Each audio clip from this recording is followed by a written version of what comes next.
Bonjour à tous, aujourd'hui on se retrouve pour une nouvelle vidéo, les bons plans de la semaine 8 de 2023 et je vous propose qu'on attaque ça tout de suite après l'intro, c'est parti.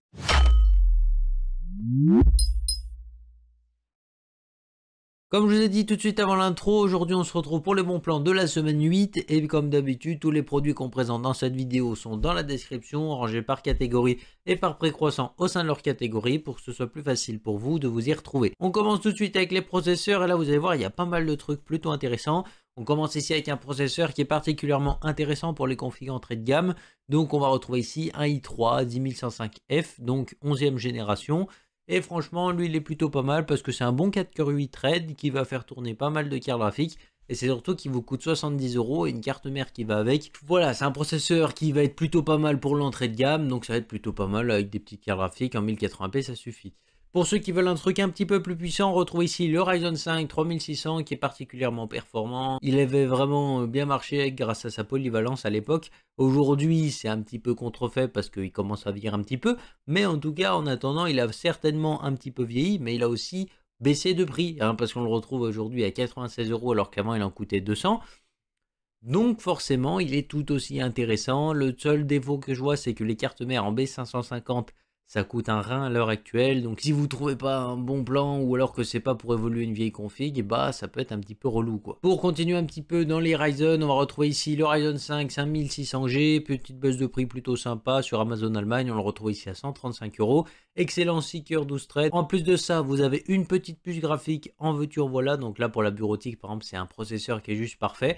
Et franchement, pour du Excel, tout ça, il n'y a pas besoin de beaucoup plus gros. Pour ceux qui cherchent une version un peu plus gaming, on retrouve le 5600 ici basique avec 6 coeurs 12 threads, 32 Mb de cache. Et là, vous avez vraiment de quoi faire déjà une sacrée configuration. Franchement, il fait tourner déjà pas mal de cartes graphiques.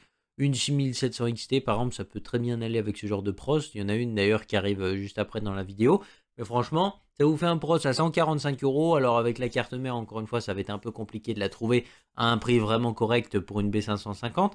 Mais on va dire que je pense que le combo processeur carte mère, vous pouvez arriver à vous en tirer pour 300 €. Et là, on retrouve un Ryzen 7 5700G, donc un très bon 8 coeurs 16 threads qu'on a présenté sur la chaîne. On le retrouve ici à 190 € en gros avec les frais de port. Et franchement, excellent prix parce que là, vous avez un très bon 8 coeurs 16 threads qui est capable de faire énormément de choses. Et en plus de ça, pour le gaming, pourquoi pas. C'est pas son utilisation principale étant donné qu'il manque un petit peu de cache pour être vraiment très performant.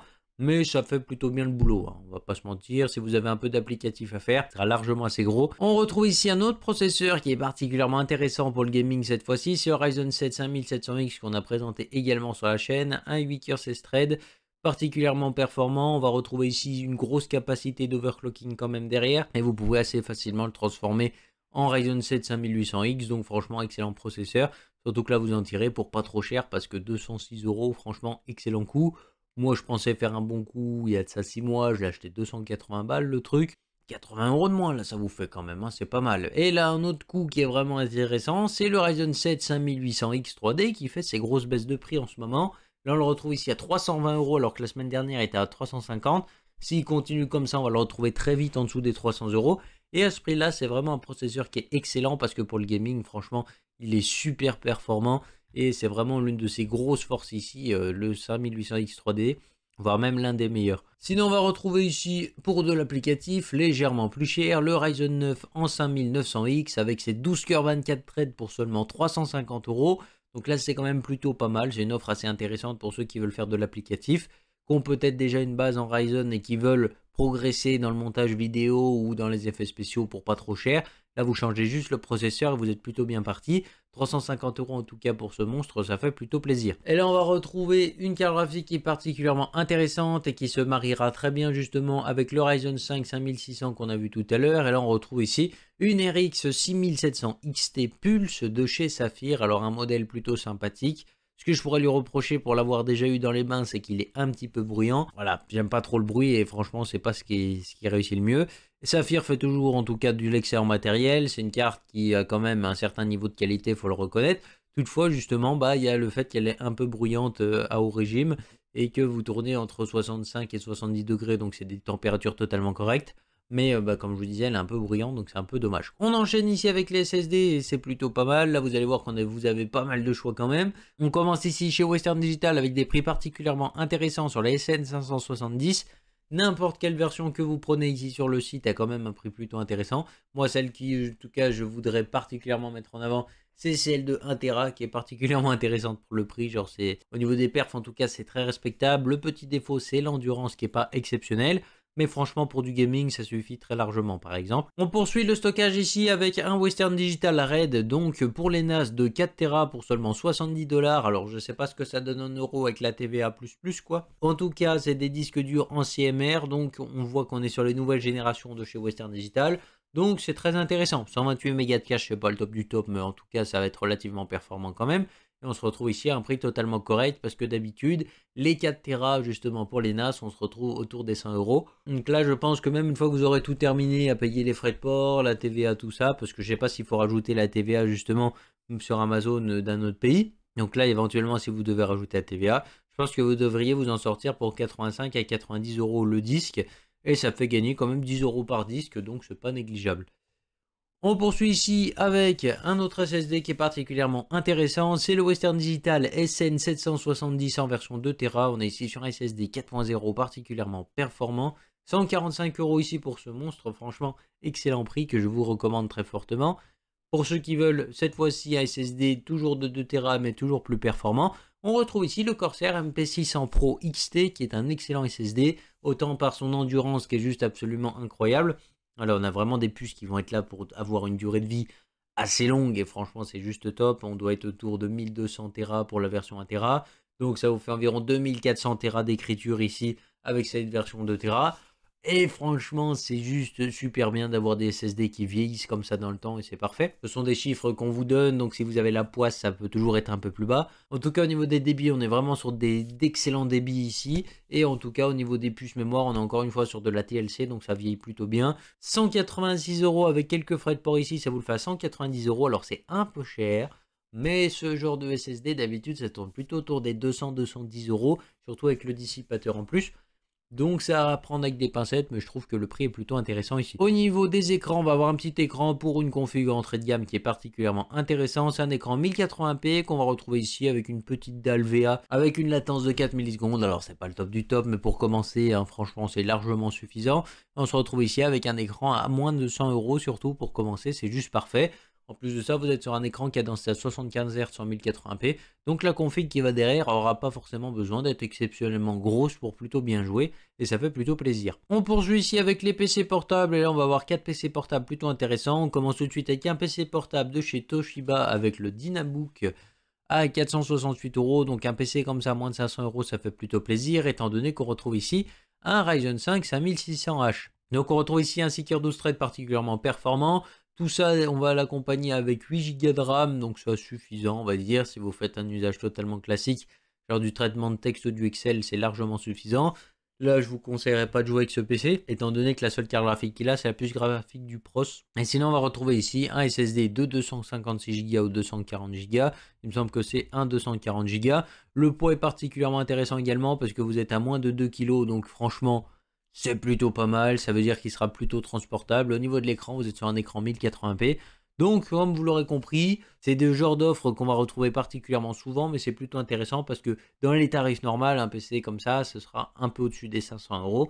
Donc ça vous fait toujours gagner une trentaine, voire 40 €. Donc c'est toujours ça de prix. Et là, on va attaquer des PC qui sont vraiment intéressants, surtout pour le travail. Et là, on va retrouver franchement des PC qui sont plutôt bien montés chez Lenovo. On commence ici tout de suite avec le ThinkPad P14S en génération 2. Et là, vous allez voir qu'il y a des trucs plutôt sympathiques. Notamment, on va retrouver un Ryzen 7 Pro en 5850U, donc c'est plutôt un bon processeur ici, plutôt performant pour l'applicatif, en plus de ça il va très bien s'en sortir.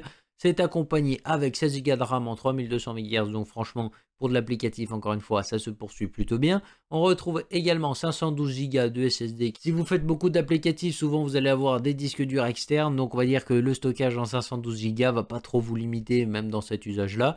Donc c'est plutôt cool. Et puis après, franchement, bah voilà, la config est plutôt basique. Vous avez un écran de 14 pouces pour être un maximum transportable. Et en tout cas, pour l'applicatif, ça s'en sort plutôt bien, comme vous pouvez le voir. Tout ça pour 800 €.